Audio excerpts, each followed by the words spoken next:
Chief Dave Dodson. Thank you for joining us today. Welcome to the National Fallen Firefighters Resource Kit. Today we're going to talk about a problem that the American Fire Service is having, but we're also going to talk about solutions to that problem.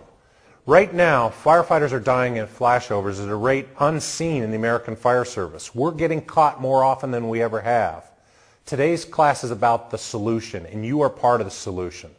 We're going to talk about something called reading smoke today. You may have heard about the curriculum, but reading smoke is a way for you to get it quicker, right? How fast can you figure out what a fire is about to do before you commit to an environment?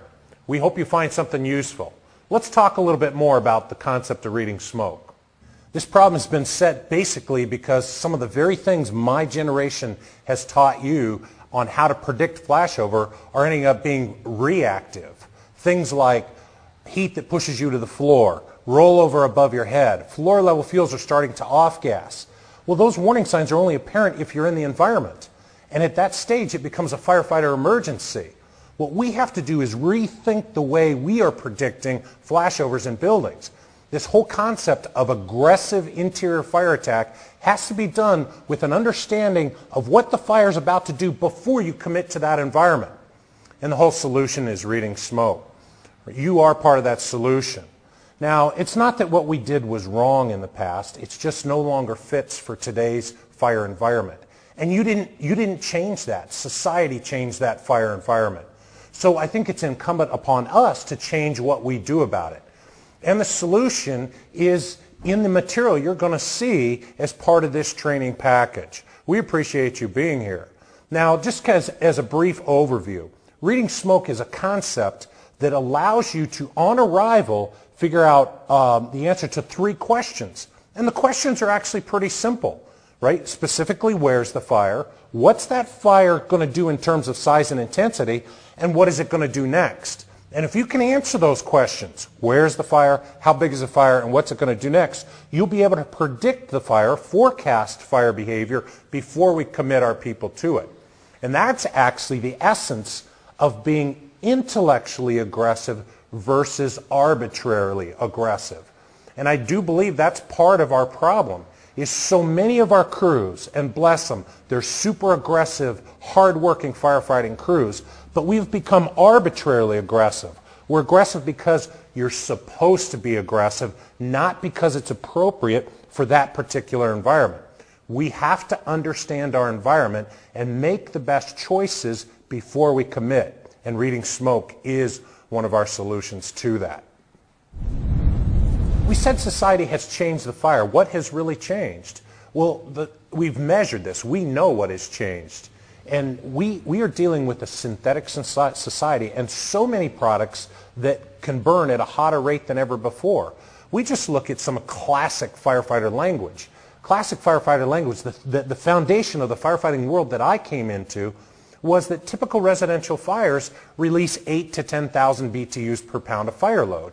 Well, first of all, we don't even use those measurements. That's how outdated that is. But the bottom line is the equivalent in our simple language is fires today are 18 to 20,000 BTUs per pound, right? Things have changed that much. The rate of heat release, the energy release that's being released over a short amount of time is off the charts and causing textbooks to be rewritten. Another way to look at it is this. We know the classic fire growth in a compartment is measured as a 6 to 8 minute window. No, the recent NIST test, National Institute of Standards and Technologies, they're showing that flashover is an event that can occur as quick as 4 minutes. So our world has certainly changed. The basic adage that a fire will grow or double its size in a minute, that's way old school stuff. Right? The reality is a fire can grow 10 or 20 times its volume in just a few seconds. It's called smoke gas ignition, right? And that can lead up to and include flashover as an event. And that's why we're starting to see an increase in firefighters caught in flashovers. Those very things we've taught you, wait for the sensation to heat, in itself is a trap. What we have to learn, and one of the strongest messages in reading smoke, is we've got to learn to see heat. Don't wait to feel heat. And reading smoke allows you to see that, especially if you know some of the patterns. On top of that, society has changed the building. We have a building that's better insulated initially and holds the heat, but then starts failing really quick, right? Especially with engineered lightweight wood buildings. And those two things, we've changed the fire, we've changed the building, are leading to basically a collision course for firefighters. And the rate that we're getting caught by that collision course is not anecdotal. It's a definite trend in the fire service. And we have to reverse that trend. And that's where you come into play. Where you come into play, you're part of the solution. We have to learn to read the building. We have to learn to read the smoke so we can predict what's going to happen in the next 2 minutes or 5 minutes or whatever your setup and evolution time is. And make sure that we're doing things from a strong, control the environment point of view versus old school, we're slave to our environment. We can't be slave to our environment anymore. We have to learn to master our environment, control that environment as part of our aggressiveness. And that's what we call intellectual aggressiveness, not arbitrary aggressiveness. All right, so let's look at some of those fire dynamics that are taking place inside of a building.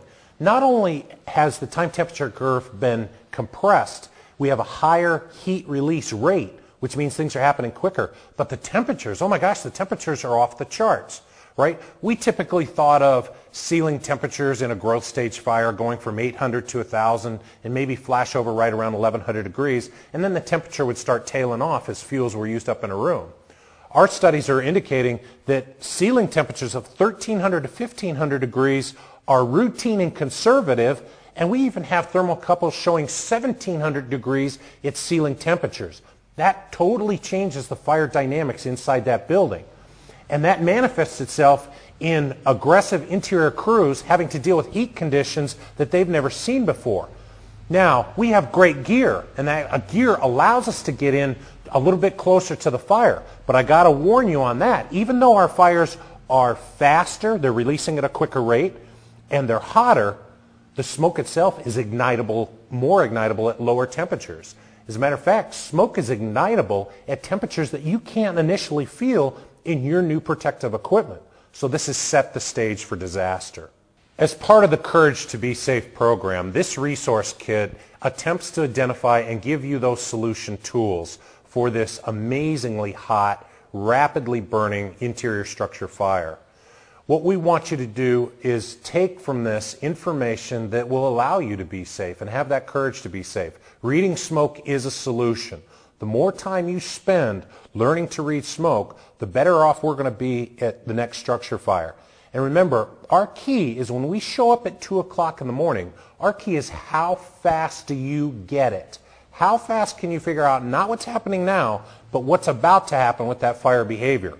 We hope this kit gives you that information. We want to thank the National Fallen Firefighters Foundation for making this resource kit available to you. But a kit is only as good as whether it's on the shelf or you utilize it. You hold the key to solution. I hope you found some useful information on how to read smoke. If you practice this and make it part of your first due decision-making world, you can make a difference. We can make a dent in that 30% increase in firefighters caught in flashovers. That's what we must do. That's what you must do. You're part of the solution. I want to thank you for your time and energy watching this, but let me send you away with one thought. I got to do this job for 25 years, and I feel very fortunate, and I actually believe I'm lucky that I'm still vertical. But you got to remember, in my 25 years, I got to fight predictable fires in resilient buildings. You were fighting explosive fires in disposable buildings. You can't afford to be lucky. You must be good, and that's the key. So let me send you off with this thought. Go out there and read smoke. Learn to read smoke and get good at it. Learn how to read buildings too. Read smoke, read buildings, vent high, punch low, and don't just be safe. Go work your butt off at the next incident and make it more safe. I'm Dave Dodson. Thanks for joining us.